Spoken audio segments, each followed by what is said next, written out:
Welcome back to Discover Down Under, where Tim is coming round the mountain. Cradle Mountain, that is.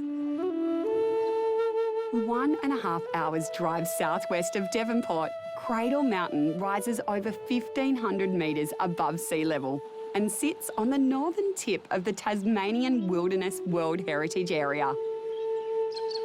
Here at the Discovery Park Cradle Mountain, you are right in the middle of all the action.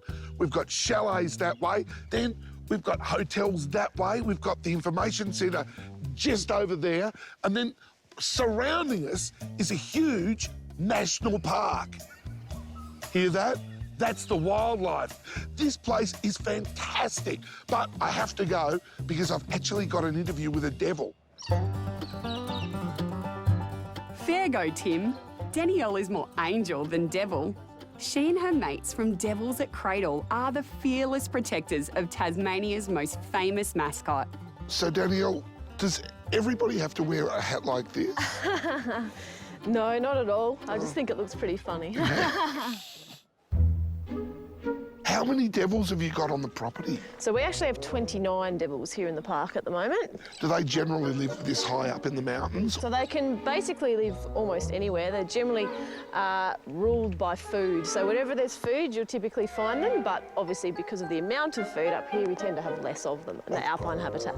Because, of course, food is quite scarce, and they are carnivores, aren't they? Yes, they're carnivores and wholly and solely scavengers. So they eat anything from insects and lizards through to birds and mammals. Well, they've got such a reputation as being such a fierce animal, but when they're in this relaxed state, they're just gorgeous, aren't they? Yeah, so it's their reputation, I mean, they obviously can be quite aggressive and quite noisy, but it's rather overinflated.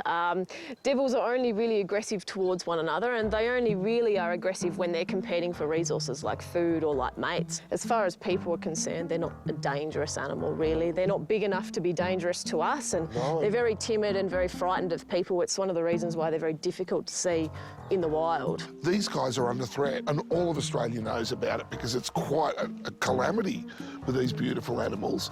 What are all the parks doing to fight those ulcers? So basically, we actually work with about 30 different other breeding facilities right around the country. So not only here in Tasmania, but right across the mainland of Australia as well. So we basically operate the breeding program. These animals in here are fortunately all disease-free because of their physical isolation from the wild population. So having them behind fences actually helps to keep them safe. And you are right next to the Discovery Parks, which is fantastic because they breed caravans. He's a snuggler. He's such a snuggler. Oh, Aussie. Don't forget, for your chance to win an Avita Sapphire caravan, go right now to discoverdownunder.com.au and follow the prompts. To book into any of the fantastic parks we visited today, or to find your next holiday destination, make sure you visit turu.com.au before you leave the house. And of course, to take advantage of the discounted attractions we visited today, and literally thousands more, get your free CIL Travel Saver card when you insure with CIL, Australia's leading specialist caravan and RV insurer. Check it all out at cilinsurance.com.au. Ricky, you're going to have to borrow my hanky because that's all the time we've got for this week. And there's so much more. There's always more, but there's no time. But, Brookie, there is time. There's next week. And I've been on turu.com.au and I've looked up Tassie and there is so much to do. So where are we heading? Well, we are going from Launceston all the way down to Hobart next week. Oh, I can't wait. Make sure you join us then when we hook up and discover Somewhere new down under. So much to do. I'm still sticking with the motorhome. Are you? It's mine. I'm taking the van.